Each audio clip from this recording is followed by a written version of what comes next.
Back to Gaming with the Tar. Alright, today we're gonna talk about Hyperfarm. This is the sample for my Hyperfarm system. Actually, it's not a must to have one type of resource, but I would recommend because you will make it a lot faster than three types. But at the end, if you have only two accounts, one is your main and another one is your Hyperfarm, I would recommend you to do three at the same time like me. But if you do one, you make triple. Keep that in mind. About 2 to 3 million per type per hour would be nice. But right now I'm making about 600k each. This one is 800k. This one is 600k. This is what I'm doing for my Hyperfarm. Normally I do like this. Let me show you. So we make accessories for Go production rates. And how many percent is that? 16. Okay, this one is better. And Go production. Okay, here we go. Alright, so our Go production rate is about 600k per hour, so it's about 12 million per day. And what I'm trying to do is, because if we send the troop out for gather, let's say if you have 400k troops, you send them out for gathering, some big guys will hit you at Hive, at the time, and you will lose your troops. In that case, you will not have enough resource to rebuild the troops or to do construction or research. This is why the Hyperfarm come in handy. Let's see, 1 hour I get 600k back for everything, including Go. So what I'm doing is trading all of them with the ship quest. So you have Go, trade them, because you will need a lot of Go for research. Okay, I keep this one because I don't want to use my food. But this is my Hyperfarm account, so actually I don't care if I have to use it. And what I would recommend, just go to the guild shop and go to the resource tab. You will see 7 days Gold, ore, timber and stone.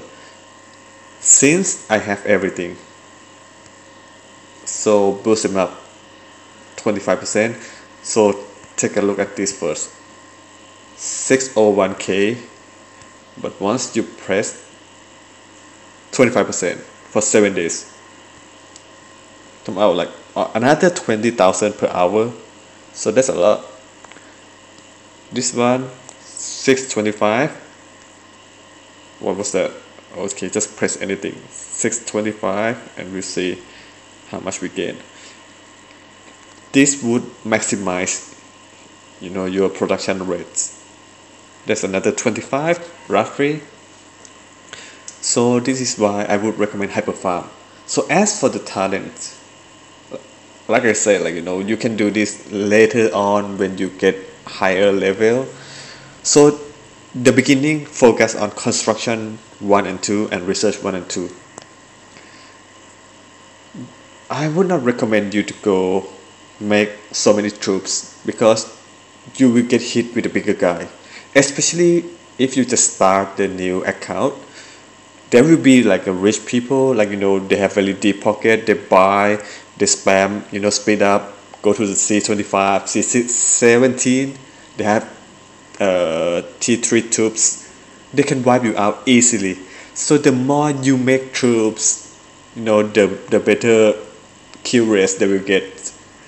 Okay, so try to make enough troops, to win all the skirmish state and keep them safe all the time. In that case, my troops are here. I hide with my shielded 24/7 guild bank from my personal bank. So all the troops go, all the resources go here, and my troops and the leader. So I'll be safe, no matter what. I don't care. They're gonna hit me, empty castle. Just make them happy.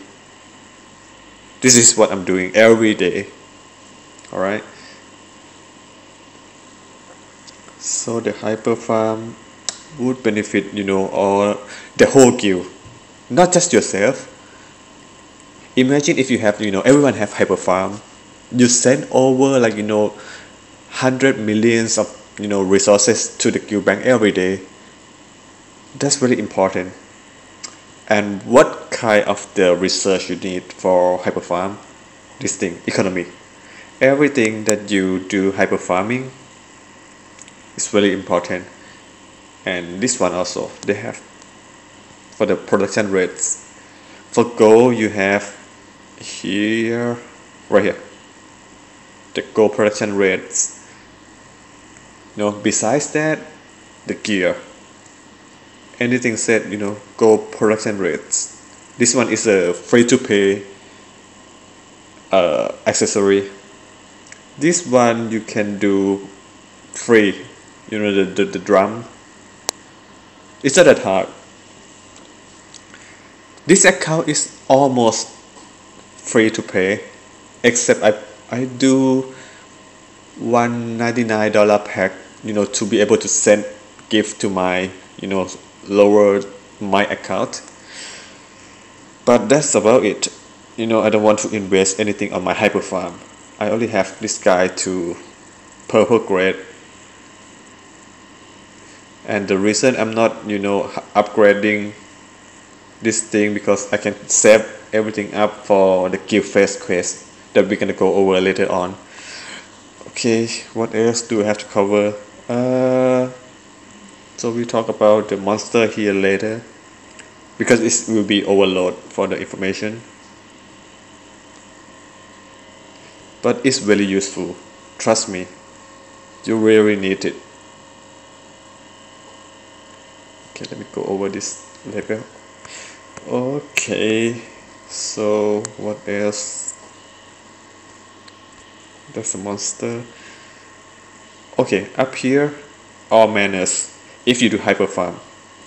But if you want to develop your troops a little bit, you can go to barracks, or maybe 2 or 3 infirmaries, just to cover enough troops that you send out. So if you have about 200k, just make around 4 of them would be enough. You have 4 infirmaries, but I wouldn't recommend. Just hire all troops. It's not that hard, to shelter your leader and your troops every time you leave the game.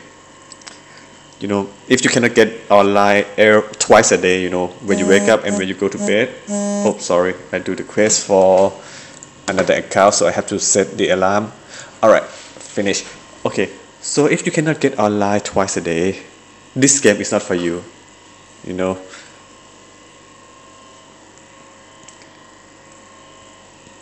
Otherwise, you have to do, for the shield, 3 days, 7 days. That a lot of money. It's not worth it. What I'm trying to say is you can save a lot of money. You can save a lot of gems, from hiding all the troops. But if you have more troops than you can protect, you have to shield up. Like my other accounts, you have 3 million troops, 5 million troops, you have to shield up all day. That's 24-hour shield. That's a lot. Okay, so that should be it for today. Hopefully you guys get to understand what the hyper farm is and how we build it. And if you have any questions or any comments, feel free to leave your comments down below. I will try to get back to you guys later. Thanks a lot for stop by. We'll see you later. Take care.